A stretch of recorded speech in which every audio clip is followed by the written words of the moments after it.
WomenWerk is a women's empowerment organization working to amplify the voices of women.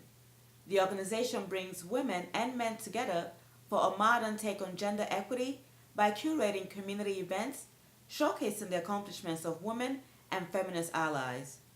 Their goal is to provide a platform for women to affirm and celebrate women's success and change the way women and men discuss, perceive, and overcome gender bias. Hi, Nepkin. Welcome to the show. Thanks for taking time out of your busy schedule to be on the show today. Thanks for having me, Obi. So excited to be here.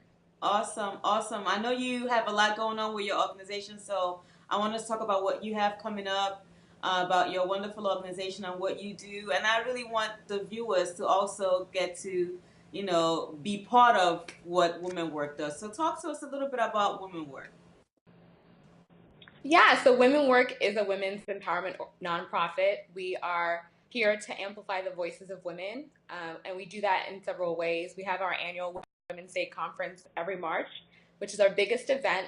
We have a great conference in the morning and a gala in the evening, celebrating and highlighting the stories of women of color.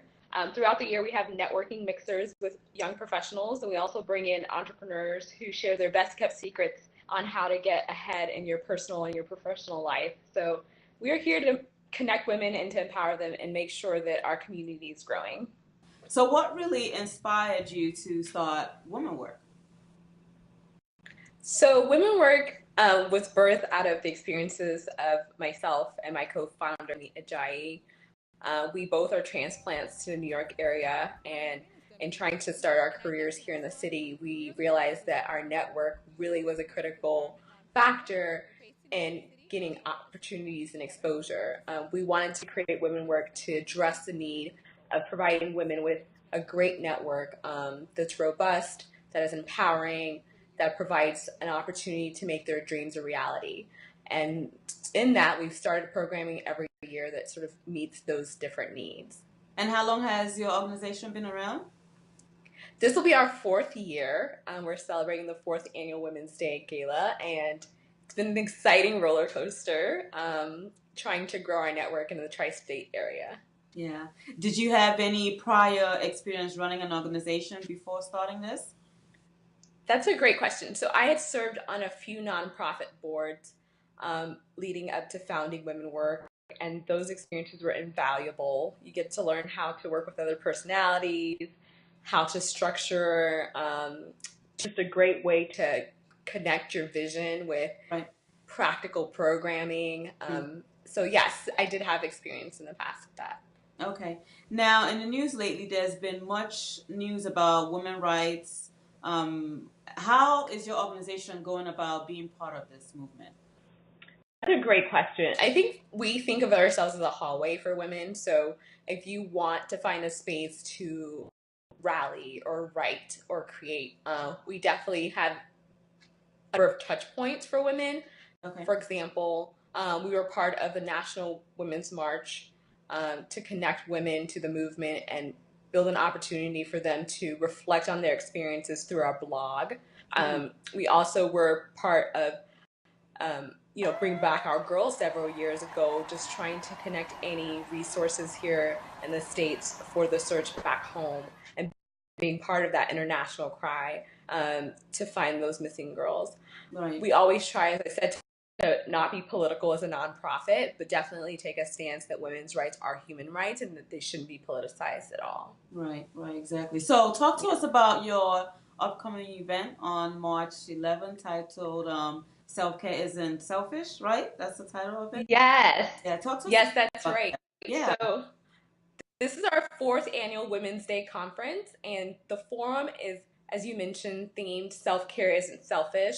Our team is about a dozen volunteer women, and we decided that in this year, particularly given the political climate, the conservative movement to sort of take back women's rights, we wanted to create an opportunity for women to think about how to better advocate for themselves in all areas.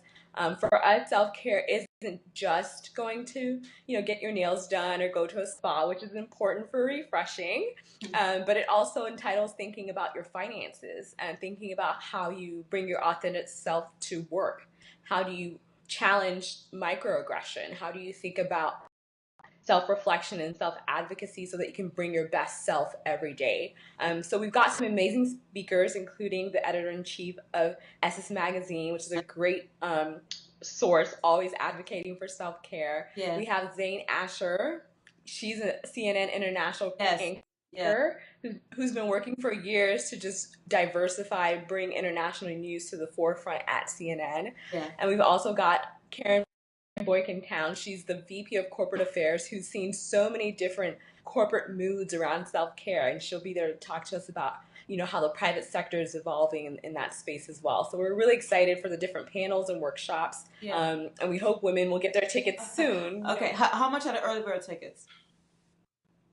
Early bird tickets are just $20. Okay.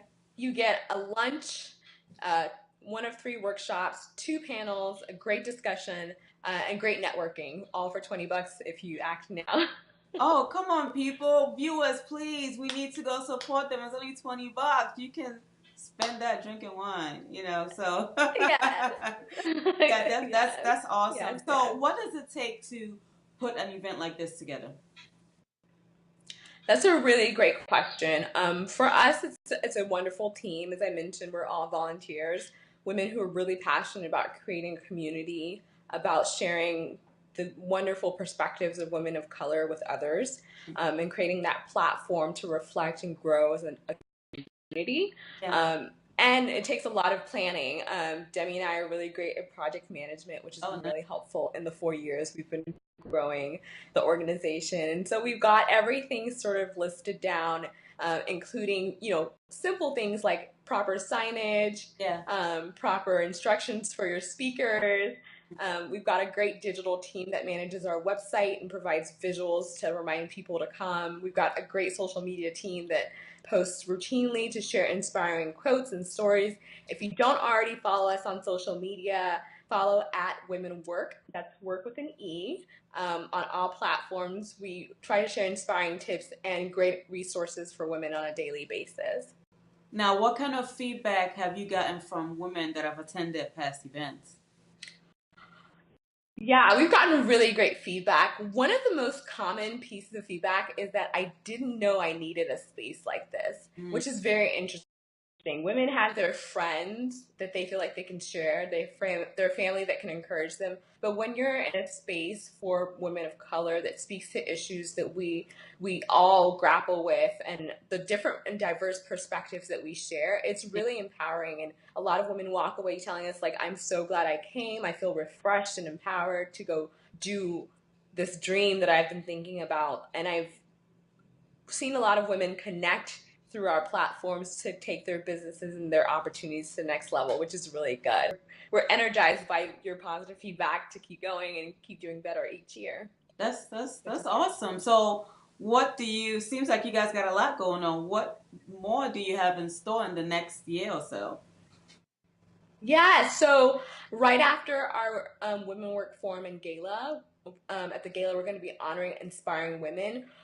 Demi and I have been asked to present at the CSW at the UN, which is the Committee on the Status of Women, to talk about our experiences motivating communities of color and to also reflect on how women as a network have been so inspiring and so pivotal in a lot of the progress we've seen.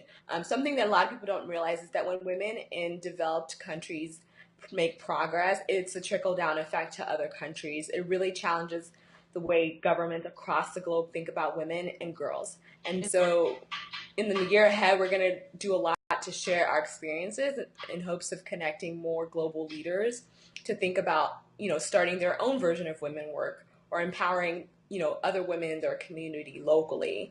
That's what it's about for us. It's just growing that network and getting women to sort of know that they can do whatever they set their minds to, and they just need to work for that space, which we deserve. That's awesome. So our viewers, I'm sure they're really, interested in knowing a lot more besides attending the event, what can our viewers Yeah. do to help? Where do you need help with? Yeah. What do you need help with? So that's a great question. We need help with connecting women in small businesses. Okay. Our vending at the WomenWerk Forum has been something that's been growing, and we found that when women connect with other small business owners, it gives them a sense that they too can achieve their dreams and achieve independent financial success, which every woman, ought to aspire to. So tell me, where did you get me meaning to ask you, where did you get that name WomenWerk from? That's a great question. WomenWerk is our fun spin on how women are doing so much. We are caretakers, we are nurturers, we're the ones who pick up slack, we're the ones who show up, we're the ones who see things differently, we lead differently, we put in work every day. And so for us, WomenWerk is a reflection of sort of the spin on our perspective that women can have fun and work really hard at the same time. We work hard and play hard on our team, and so WomenWerk is sort of reminding everyone to get it done, but have a good time while doing it. You guys have your hands full, and I look forward to much more success for your organization. And to our viewers, women, guys, please, we need to come out and support them. Like I said, and like Nepkin said, the tickets are not that expensive at all. If nothing else, and when you're coming, please bring a friend, bring your mom, bring somebody with you. Just to, make sure that nobody's left behind with this self-care talk, right? So thank you all for watching, and thank you, Nepkin, for being on the show. And to our viewers, please subscribe to the channel because we have a lot more important issues to be talking about on this channel. Thank you so much, and thank you, Nepkin. I look forward to seeing you soon. Thank you. See you at the event on March 11th. All right. Thank you very much.